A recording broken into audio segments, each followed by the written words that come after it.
say nkofo en ton scholarship ni bi. There be scholarship cry en ton. Sika wo mu. Yen ton.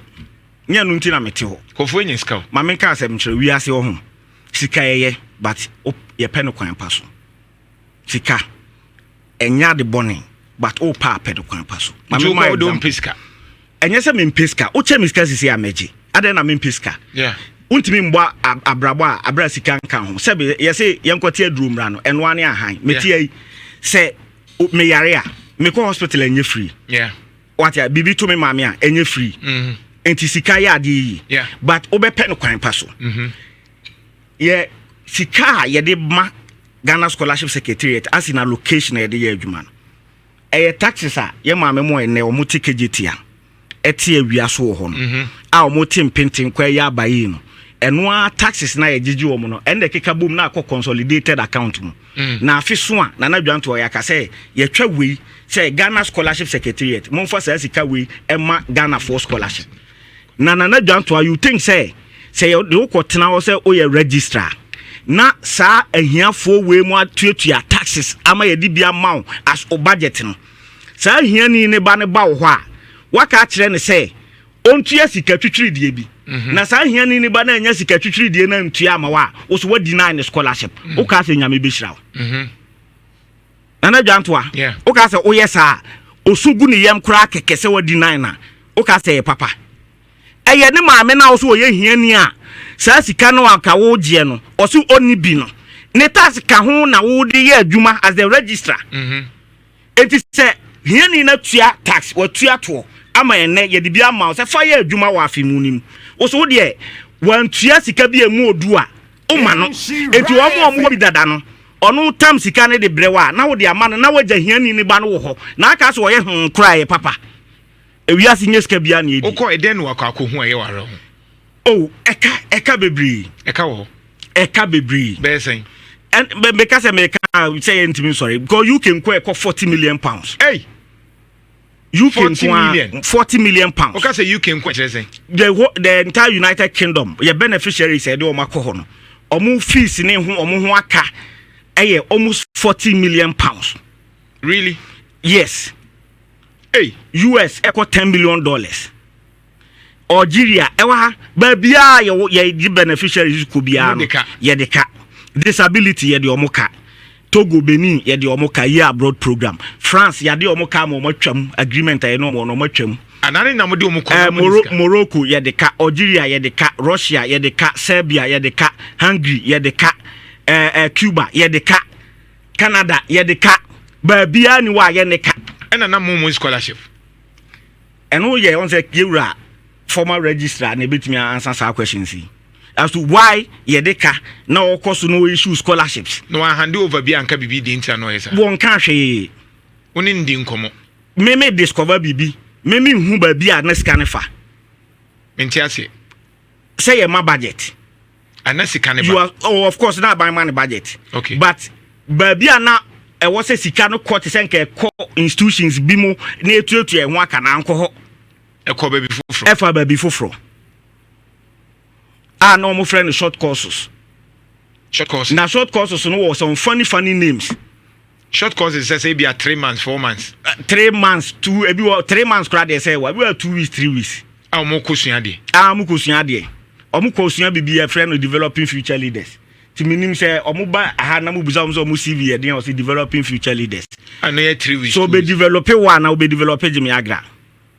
Na so ne the AI crab bitimi a kira na nwanwa na o ma ko ho abrochiri no ma kwa aba na scholarship no de ma hwan ne hwan oh any obi I wouldn't know them for a din but MPs ni ministers ka ho de benya hu bi ba ma hu panimfo bi wom ma hu panimfo bi wom ma hu panimfo bi no yire mu panimfo bi o metimi atua but e bia o mo kwae bia e kasa nyebo se bi o mo kwae development developing future leaders bear £2,000 per head £2,000 and our allowance bear 1,000 plus and sign a return ticket any other jense nipa no be kwa ba na bia bear 5,000 5 to 6 the na pounds or the kusua de 3 weeks 2 weeks ne 3 weeks no ba So what you say? But it's an investigation anyway. So me say me concept. Inti dey na person ma Ghana fu. Eno dey simple. Obi anyi na adwin free so say also 2 years cancer na wanya scholarship. Panimpa bi na obeche committee no. Also on publicity. He's one of the renowned law professors. May assure say your guess is as good as mine. Ono na ebeche the Ghana Scholarship as the chairman. Enti under me regime there. Uti me ka say na wo ba ye na ye hwe wanim na wanim nyi obi fe na ya ma. NDC No, you be vetted by the committee. You'll be vetted by a committee when you apply for a scholarship. You'll be vetted. We are working with a framework. We have a criteria. So, brilliant but needy are important. And also one of our core. So, you can take a decision whether you deserve or you don't deserve it. So what I say?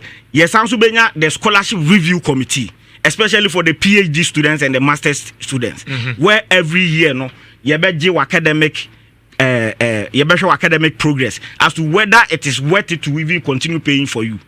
Yes, I will be scholarship now. So we are there now. Now we PhD for 4 years, 5 years. Ebi kura wa mano. Now we there. Now we Bob Brafu Frobi. Now I say just because you have scholarship, so it automatically we have to renew it for you every year. No. It will be subject to review every year and based on your academic progress.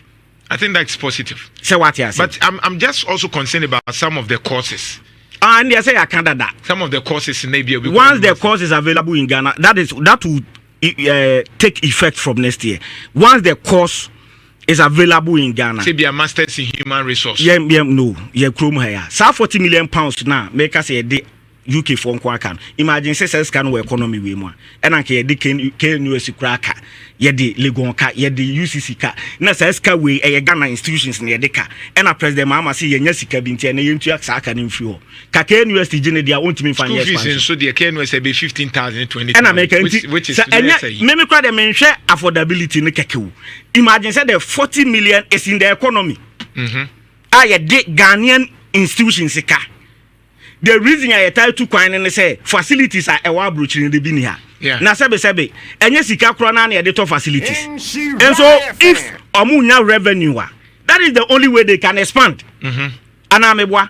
Osha manoni fo ya a chunk of omu revenue no free international students. International students they feed this school no. Enti sa sika twitwiri de ya akodi UK economy mu. Sa na akoye wo akoka UK bi wo ye den wo betua de ama wo mo. What you say in their own currency too. In the chanke the sake the Kawe or KNUST, UCC, Amstead, where nanka abayi decided say otua. Shesika kebe ko within a specific timer on media expansion. Edia koto equipments na yes you been here the basis for which we want to go abroad. Okay. For how long? Any because you need the required or the necessary equipments want to be a too kind. There must be an end to litigation. There must be a stop at a time. And the only way we can do so is to prioritize our own. Ultimacy. And for courses that are available like MBA, why would you want us to spend hundreds or even fifties of thousands of dollars on you for MBA? When that same $50,000 or maybe $30,000 can take care of about 30 or 40 people locally in Ghana. I don't see the sense in it. Let's say be a special course being said in here. On say maybe field British and medicine, science, engineering. Can be evolution course so fast. The program be me about. Now I was say nurse ni be an medical doctor ni because you be baby. Even though a medicine, you because a be but that particular skill no ni ha. Yeah. To obey me akọ. They make what you say. Law, for instance, say it is as we speak, national security law in practice at University of Ghana pen and LLM level. They make us what I say. It's no be person koye bia bi kra na in a year no capacity University of Ghana bet me afan or my year. So people want to go and pursue it. We can look at it. But the common programs, why wouldn't him say we be a political science? When you man 4 years in your TFA, you still want to go and do political science abroad. Oba one before Juma. What else? Under John Mahama, or say the emphasis is on STEM. Science, technology, what engineering, yes. Exactly. Science. Yes, and technology, AI, robotics, those areas. You see, I agree. I met with the trade and industry minister, Yemame Elizabeth Asafo-Agyei. In Anambi Buzan said, within the industry space, what are the gaps? And only a person so that we align our scholarships with our manpower needs. Especially industry near machine learning. Abrofu ibaha now yamo contract. No mo be juma no mo say omuntimi maye a higher percentage when it comes to local content. Why? Because skill na omu hia no Ghana for ni bi ti no masa for mu kromfo na de o ma ba ha ti sika no aye contract sika no economy nim back entina Ghana. That is what it means. Enti eno na ye person ye hwe gaps ben or when it comes to the skill set no ebia ye lacking crofo in oil and gas ye lacking crofo na ya keka bom so that we align our foreign scholarships no towards sa gaps no ebia petroleum engineer mining exactly na and you dey obi kwama no ne amana kosua de aba oba the job market is there to absorb the person. But is it say nipa no kwa more close to be a binding they are bonded, so we are untimi nyane obi anyane they are bonded. But this is what has been happening over the years. Nipa na wie no now I apply to Scholarship Secretariat. Say everyone be a friend in no objection letter. Say no objection letter. And say ya na ya sponsor student no. And I born hoka. You say ye and fire you see can shit. Ye nini ties be abu. Do person ye no hono on your person obo bruni or mo bruni. Mo ya born hoka no ye no so mfa so. Ye nya no so mfa so. Man in krata. Na ye atro say yesu ye new objection bi ade bruni person odi ni ye bi on fa ne nye. Bruni news no ontwi ni condemn fa mo the economy na Ghana. So ko na latest inside bi wo. More than 1,000. Ya born hoka wi. Ya born hoka wi abani sika ne hye ya na ye di sika ne hye o mo bruni. Student ne say on person obeba Ghana abeboa Ghana economy no person obo bruni economy no ma sign no objection letter ne de amani pa no nti wo de no be sign enya na me say me sign ya de man so abai enti no mama get you to the point. I'll come back to the obisa no na ya man letter no no omo wo ansa brofo so ani ate to omo ade bi e friend graduate route visa eno nso ye kwan a ye students ya bo omo ka wie no then they use that clause or opportunity to retain our people na say ye develop human capital omanya no free born to use minim say what you say ya born ho ka ba mu wie mo sa eno no ma create sa graduate route visa no okay it is to entice students and say what we school so coffee although say maji esika maji esika but sa window we da ho. It is all probably me from no one regular stay in UK. Necessary adwene na edi training no ye nya oso mfa. Na is omo afa. Ye de empe. Okay. Eno na me maka say ye be sign say no objection na. In between transition year na mu there. Say ye de ka te say stipends aye ntua, kila ntua. Ntua. Okay. As part of mitigation I dey so wo pɛ dia so sisi I also pay no objection letter memo wo ye consent form say what consent to say o did no objection letter na you forfeit whatever stipends that the GSS owes you kwa brochiri ho na ne ko pay sika na pay sika enti say ye sign no objection mawa ye de o ka ye ntua okay except for tuition okay except for tuition because tuition it is an agreement between any institutions so you cannot say it's a untia right now me check omo wie school kra no omajeje no objection omo say e de omo ka no eno nko akọ a little more than 13 million pounds hey we tell say Ghana ya 13 million pounds ato agu kwa yes omo ya nya so faso bia that is what it means kilentua I mean who say wom say wo no abeje Ghana for sika akosua de wa mano ne e wo se nka obeboa o man Ghana u nana dwanto a wo wie school no se wo mbeboa Ghana na mu beboa Bruni wo beboa Boris Johnson mo ene wo nkrofo o UK on the agreement ya na what na kromo kra anya the regular visa ebi mu akofo mo yiri num nyina betena ho ebi mu nua mu nyina ate o mo nchen eye adwuma enya kakra hye o mata so eko Ghana market koto dwani ade beye pepper soup di afre de wo wie ya wo se an time na me go school no kra no GSS for na mo de me car stipend the into one tia mentiasi how I just said the multimedia Eddie Eugene and obi akwama no ne se kusua de na bebo multimedia obi ya o se me ne multimedia nya adwuma bio me film bio me ne mu ni hweye ti me koya adwuma ma different media house and then later na papa say mo go school kura na was allowance bi kura mo se tuama no edi sa na no ka jimi ya grab bona so ya bo ka kusua de bebo multimedia o se wo mu multimedia bebo obi foforo we ya san be ka say time I was school kura na allowance bi ka so mu suro wu Eugene na ohun na ye o mo fe na mu hu su bi danti na o mo san tua se scan ma you say who save 30 million 30 ye save ye ntua I agree.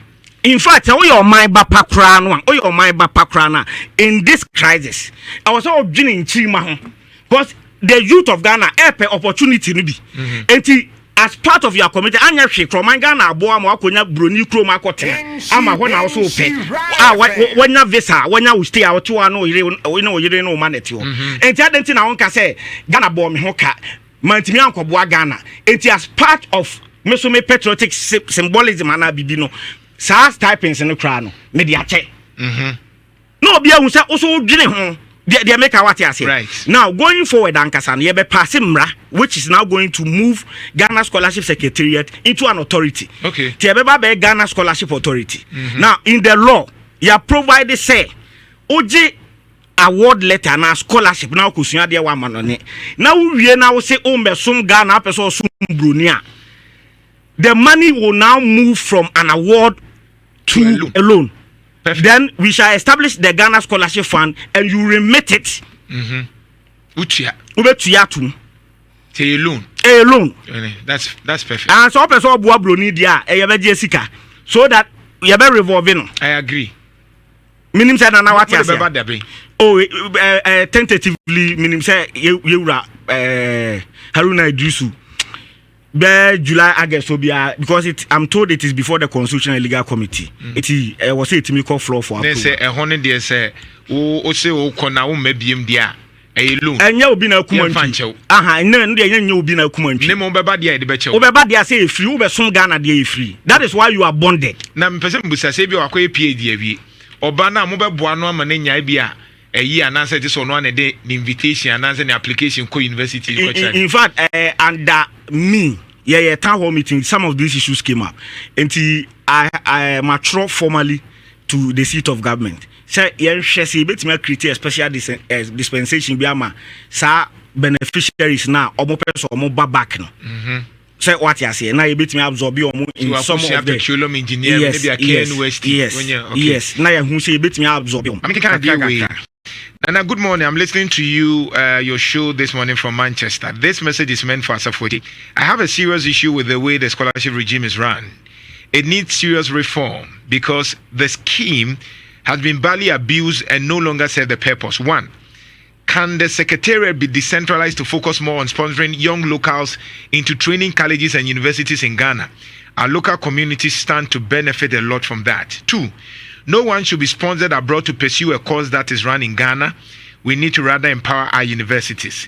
Three, let's have a 80-20 rule with regards to funding. 80% local, 20% foreign. The politicians have abused the system, and the only way for locals and they needed to benefit to go local. Thank you. Fellow. Okay. So adena okana eno ana ma address dadan. Yeah. So local scholarship na okan. E wo hodada. Maybe because of the abuse in the past into one thing. And only a friend local tertiary scholarship. Okay. Yebe launch ye day we in June. Okay. A idea I work a cam module no.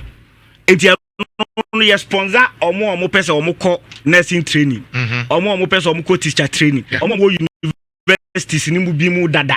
Obi wa ebi anane maami etiase but at some point ne maami anane papa free na free e bam e na omo brilliant but need your ma pass it say girl ya or then dey ba me office bi matise school no kra no for the lady to have gotten that grade it's a big achievement wa bre person or medicine na ya sponsor enti e wo ho dada but the concentration has always been on ye piama for akwa abrochire ye piama for akwa abrochire enu nti na onte ye no so the ono kind na wo dada two courses are available in Ghana for already set.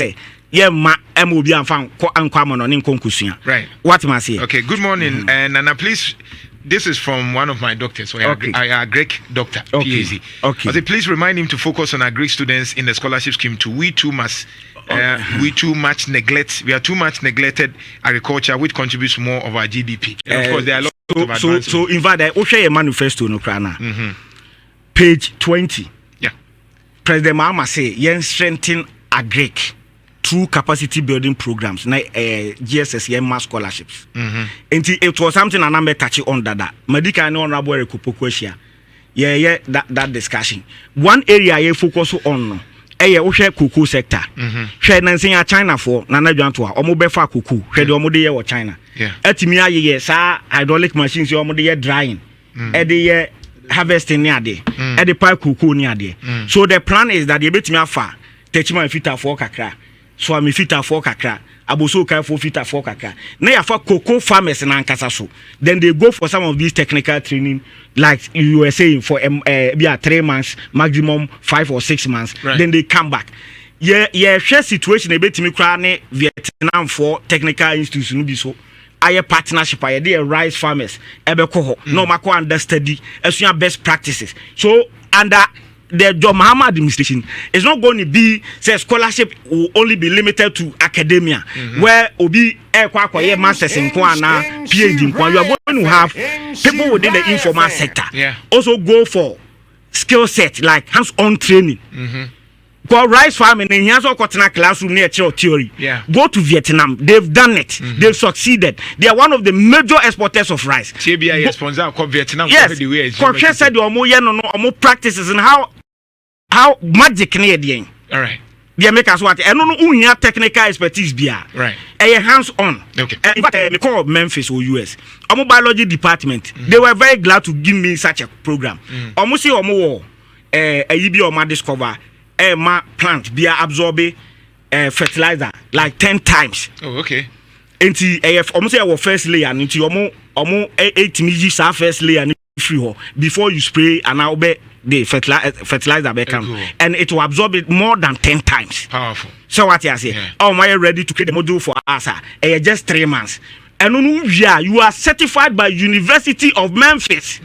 And you're developing future leaders. What bad diabeboa? It's something you can add on your CV. There's a great extension officers wouldn't be a selective. In fact, media for crown John Mahama and Jimo and Film. Hey, sir. Okoye manifesto nima. Yeah. Page 139. Or see media practitioners no. I was say etimi mamu scholarship. Na mo koye mo masters ni PhD. Said the beya musu mo betimi akoso educative masses no. Na aboa online. Okay. Because the media plays a very key role. So let nobody deceive you. You see, the may emphasize on Saturday way you say there is a certain information out there say scholarship is only limited to brilliant but needy.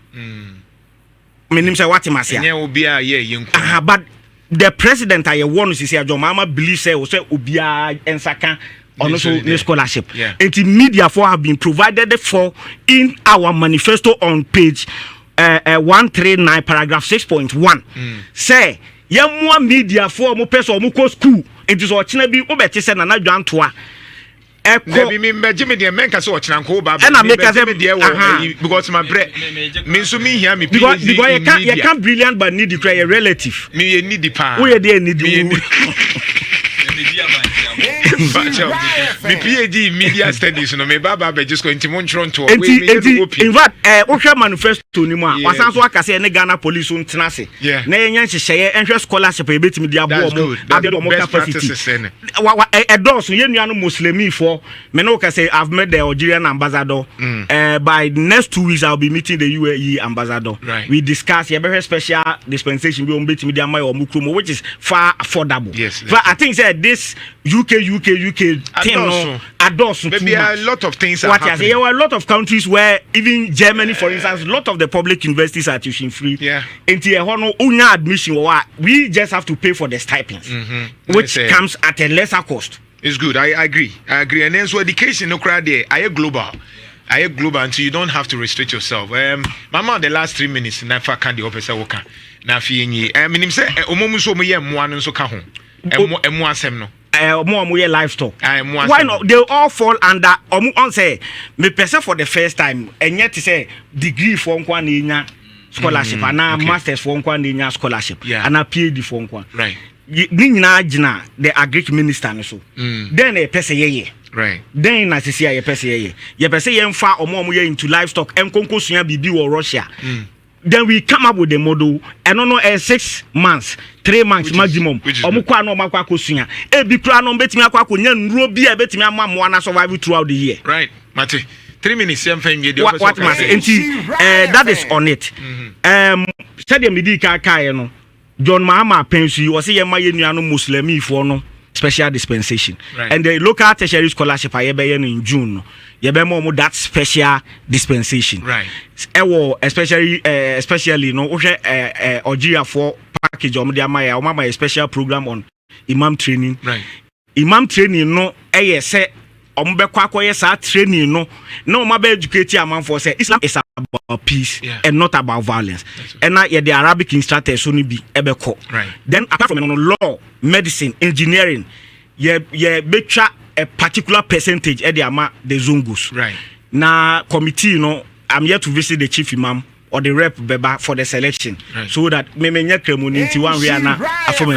so that they will be there to make sure that in fact or more a day scholarship are indeed Muslims. But they need so they will have representation on the committee. We are yet to agree on that so that they do the selection. Nana down to our TVET instructors. So you are Mahama say almost so no. More a special program. No musun konkursu ade. Omo chira de nursing training the same. And unti time na so it be the besia. But our special focus will be on those within the LEAP households. LEAP household, you can LEAP household that omo ni bi kra na abanti omo te say 700 Ghana cedis 500 Ghana cedis a month and some normal survive. Obviously omo won kola e try say omo ntimi nhwe omo. That's true. So e hono so say one of the major areas of concentration. So who say more of the scholarship within the northern sector, any central region, any voter, and you say but a hono sikasem no memako school order. That's right. A more thing, and the special focus be on more numbers than over Greater Accra ne Ashanti region. Intina the woman nana. Honorable Asafo-Agyei, Secretary, Scholarship Secretariat.